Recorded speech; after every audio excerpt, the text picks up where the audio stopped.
this is gonna be a fun one. Ah, spectacles.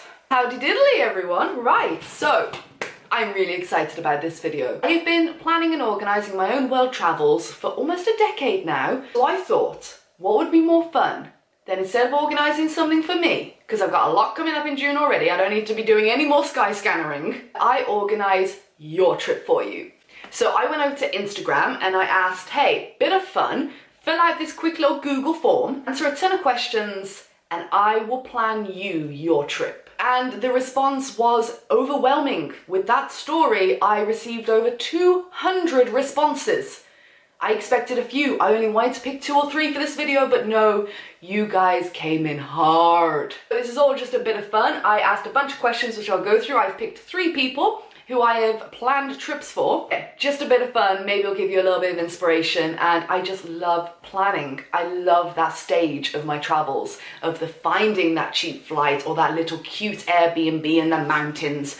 Spoiler. Right, so let's jump straight into it. So the first one we have is Janine. Janine, darling, what did you want from your trip? Let's have a look. So I have converted, if you've given me a different currency, everything back into pounds, just because it's easier for me to see and calculate value, if that makes sense. So your budget was 300 euros, which a quick conversion is around 265 pounds. I might have rounded up or down to the nearest 5 pounds. The closest airport is Dublin, and you just want a weekend break. In October, November, or December, you want me to surprise you with your destination, which is always fun, but on that kind of budget, we're going to be sticking to Europe. I also asked what's your favorite form of transportation, plane, train, or bus. You like beach, city, small towns, a bit of sun, but don't mind taking a jacket, and you like hotels or Airbnb. This is what I came up with.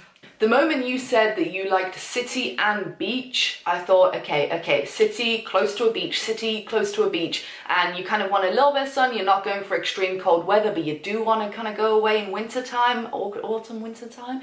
I immediately thought Lisbon. So I found you a flight. You said you were okay with completely minimal hand luggage, which is great because you're going to be able to save on flights. And I'll be sending you away from the 3rd of December to the 5th. Now, this is over weekdays. If you do want to go away over an actual weekend, this is going to increase the price, but if you are able to get a couple of days off during the week, you're going to save yourself a small fortune on flights. So we'll keep that in mind, and I'm putting you in the middle of the week, but add on an extra 30, 40 euros maybe, because flights do skyrocket over the weekend.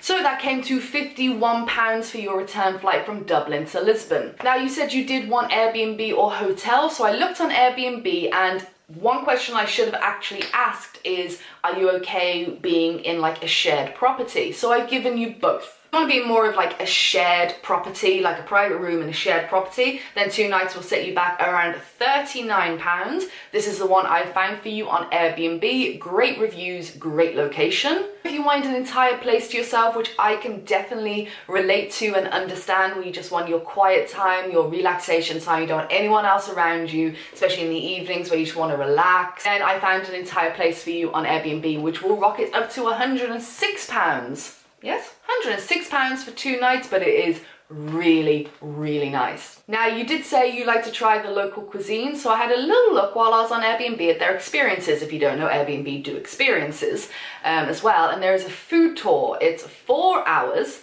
and it costs £18. I just wanted to jump in because Ali from the future suddenly cannot find the tour that I definitely 100% found that I talked about, but as you can see, Airbnb have a lot, and yes, I'm sorry, I failed. Anyway, continue past Ali, your intentions were good, but I've severely messed up.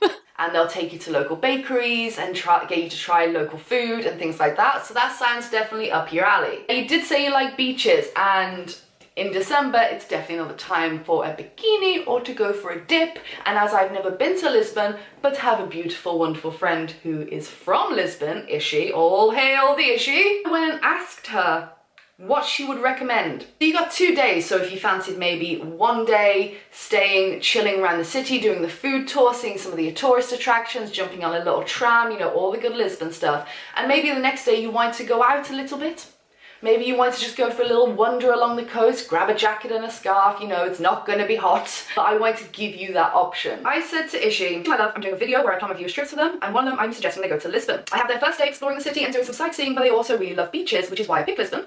Even though it won't be bikini weather in December, if they're up for a bit of adventure, could you recommend any close by beaches for a bit of a winter stroll? Also, they won't have their own car and will be using public transport. Oh, hey! And this is, I'm just literally passing over the information. Thank you, Ishi.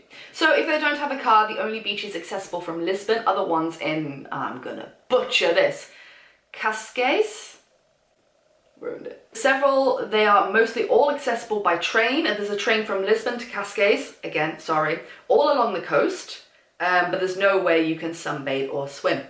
Unless you're from Iceland. Thank you for your insights, my darling. So, if you want to go for a little bit of explore, jump on a train, go down to the coast, even though you have to bundle up a little bit, if you do like that coastal vibe, then that's an option. If you go for option one, which is the shared Airbnb with the same flight, you're looking at £90 for those, and you'll have around 175 spending money left over, which is substantial, but you did say you liked shopping, and you know, you could really treat yourself to nice meals and stuff with that kind of budget. Or if you want to go for the Airbnb where you get the entire place for yourself, option number two, that'll come in at £157 for the 2 nights accommodation and your flight, which leaves you with £108 spending money for that weekend break. And I'm pretty sure both will be very doable, it just depends on what you want. So, thank you so much, Janine, for that, and I hope that gave you some inspiration. And oh my gosh, if you do go to Lisbon and use any of my recommendations, you've got to keep me updated. Oh, this is going to be a crazy long video. Holy guacamole. Next.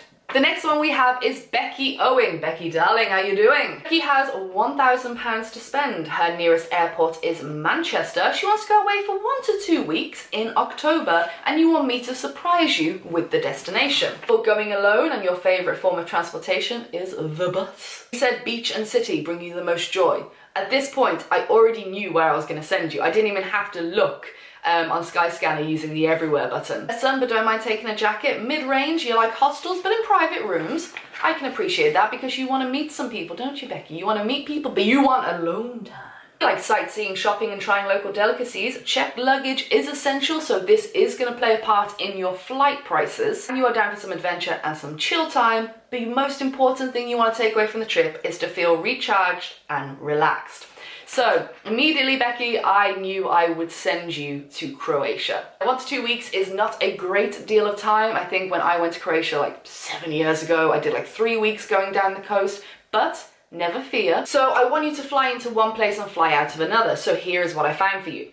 I can get you a flight from Manchester to Zadar for $66.49 with Ryanair. You'll be spending 10 days in Croatia, making your way down to Dubrovnik, where I can send you back to Manchester for $123.68 with Jet2. Now, these will both include checked luggage. So that is why they are more expensive. And because you said you were up for being, you know, a bit of an adventure, a bit of chill time, and you want to overall feel relaxed and recharged, I'm not going to get you to go to a crazy amount of places. Like 1 night here, 2 nights there, like to fit as much in as possible, because that's not very relaxing, especially for me. Maybe it's different for you, but I'm taking you on a chilled little mini tour. Here's what you're doing. From the 8th to the 11th, you're going to be staying in Zadar. Now, I loved Zadar. It's a beautiful town, and it has beaches as well. So a couple of days to chill, get into the vibe of Croatia, you know, eat your way around, walk along the, you know, the beaches. Very beautiful and picturesque. Not a great deal to do in Zadar, but you want to go and feel relaxed and recharged, and it's very pretty. So at HI Hostel Zadar, I found you a private room for your entire stay for $56.80. Then I am going to send you to Split. Now, looking on the Omio app, not sponsored, by the way, this video is not sponsored by anyone, but you know I'm obsessed with Omio, worked with them before. Zadar to Split, you're looking at around £9, takes about 2 hours.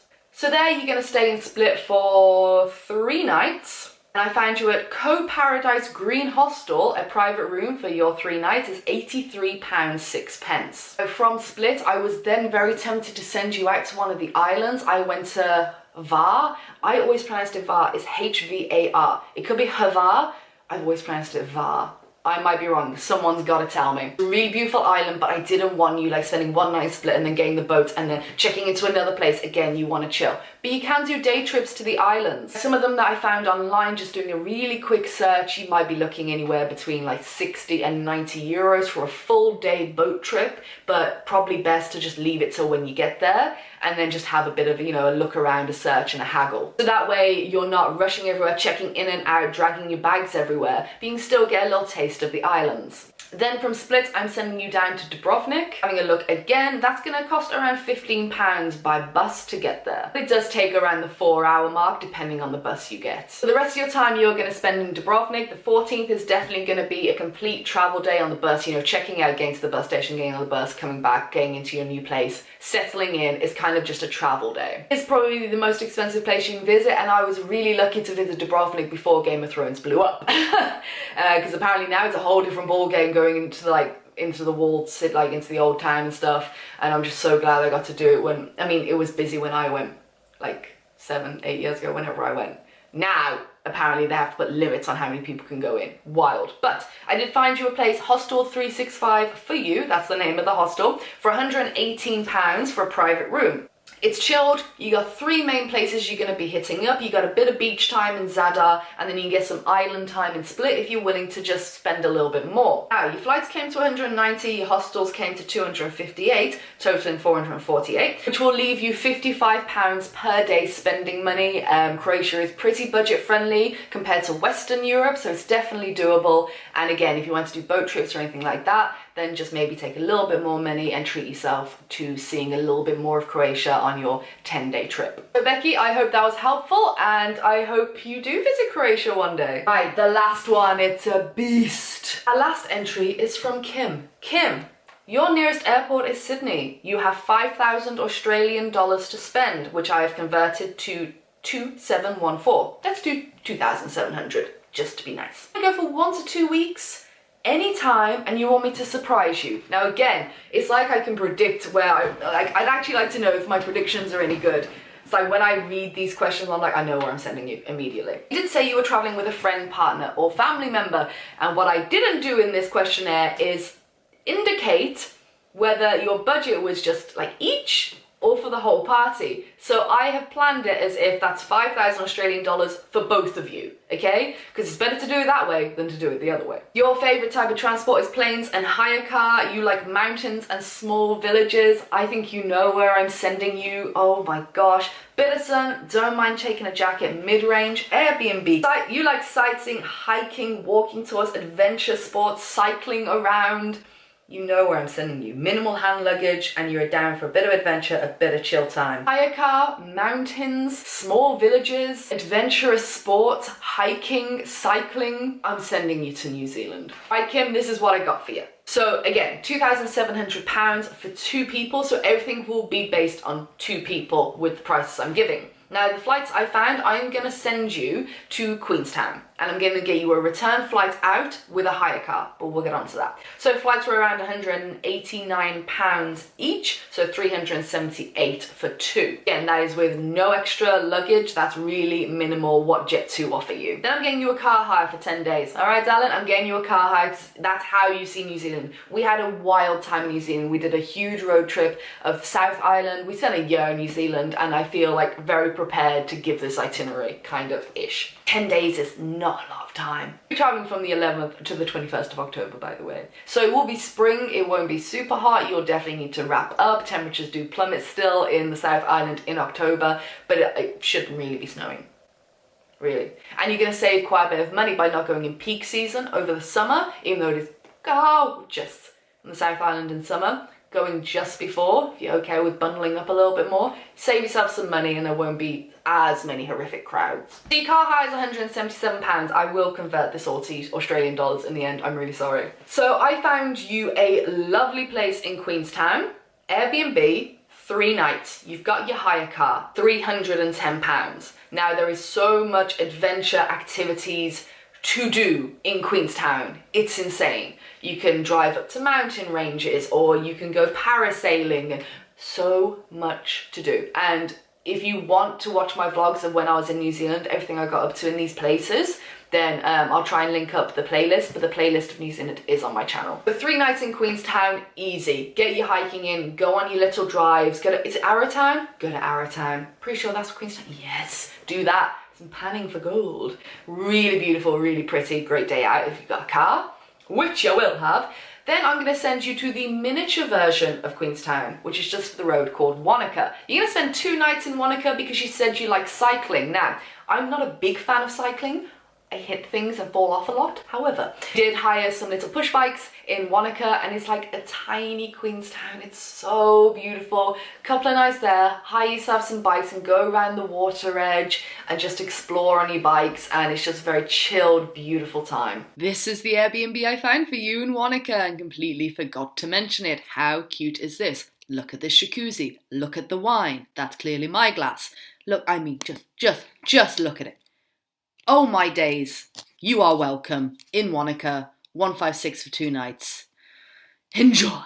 Then I want you to head up on a little bit of a road trip, and I want you to hit up Mount Cook, Lake Tekapo, and anything in between that takes your fancy. Now for this, instead of jumping up that big highway, like checking in, checking out, checking in, checking out, I'm going to give you a base near the top up near Lake Tekapo.